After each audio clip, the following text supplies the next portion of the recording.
Dominique Dordain, bonjour.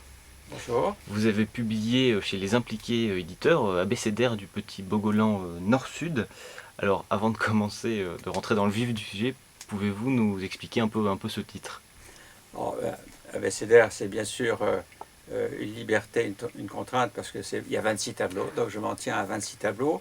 Le Bogolan, ça évoque bien sûr le Mali, et c'est un tissu traditionnel du Mali, avec du coton du Mali, teint avec la terre du Mali. Et pour moi, le Bogolan, c'était la relation entre la terre et le ciel, entre le brut et le construit. Et puis nord-sud, parce que ça a été le thème de mon activité professionnelle pendant très longtemps, entre le débat, l'échange entre les donateurs et les bénéficiaires.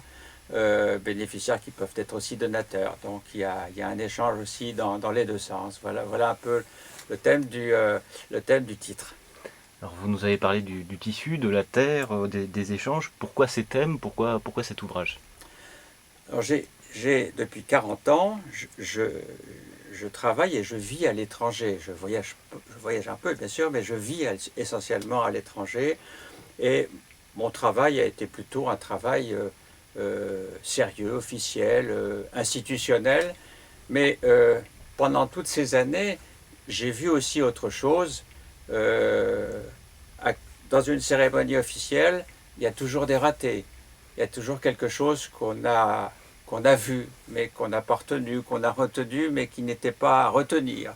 Euh, et donc j'ai voulu revenir sur tous les souvenirs qui concernent le non-dit, l'inachevé, le cocasse, qui est anecdotique, qui est, euh, qui est drôle, euh, comme un peu celui qui marche le long de la mer et qui ramasse des objets épars qui n'ont pas forcément une utilité, qui ne servent pas à grand-chose, mais dont on fait aussi quand même une collection. Voilà. Alors, le titre est assez parlant, Abécédaire, vous nous avez parlé en introduction de ces 26 tableaux.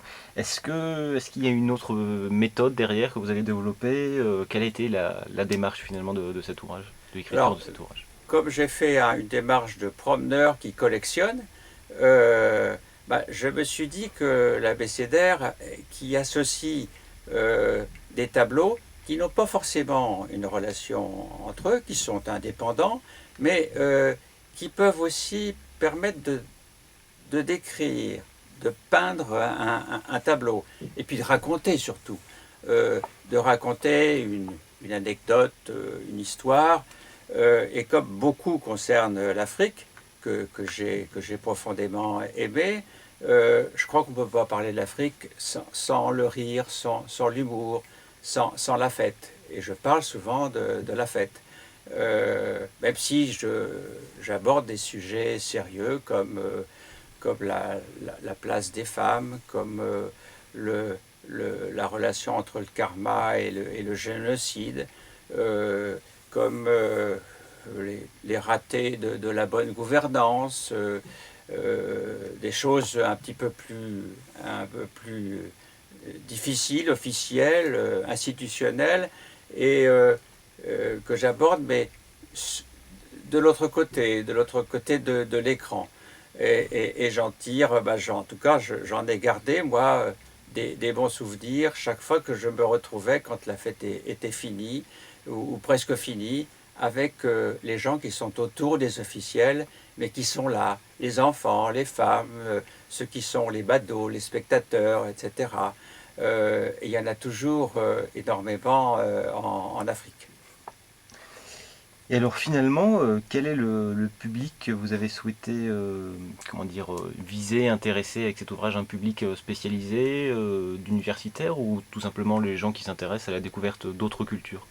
Alors, bien sûr, je suis universitaire, j'ai enseigné, mais ce n'était pas l'objet de mon livre. L'objet de mon livre, c'était plutôt de revenir sur le non-dit, hein, sur ce que l'on découvre quelque part au hasard. Et je, je pense que j'ai écrit mon livre pour ceux qui aiment tous les promeneurs, ceux qui ont envie de découvrir, de s'arrêter en ville, dans les capitales. Je me situe aussi dans les villes et je m'interroge moi-même sur l'image que je donne ou que j'ai donnée ou que j'ai laissée de moi-même parmi tous ceux qui m'ont observé. Et qui quelquefois m'ont jugé ou me laissé juger ou quelquefois qui ont eu la franchise de me dire ce qu'ils pensaient de moi. Et puis je dédie mon livre à tous ceux qui font encore de la nature leur maison. Je veux dire par là qui savent observer le réel, observer la nature, alors que nous avons perdu cette habitude et cette faculté-là. Nous avons maintenant la petite poussette, hein, chère à Michel Serres, dans les mains, et nous avons des filtres numériques pour observer la nature.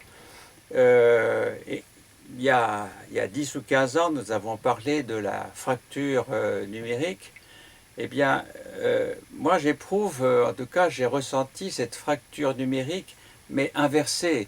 C'est-à-dire que nous n'avons plus les capacités d'observer le réel par rapport à ceux qui vivent la nature et qui vivent le réel. Et donc nous sommes maintenant en retard par rapport à eux. Voilà.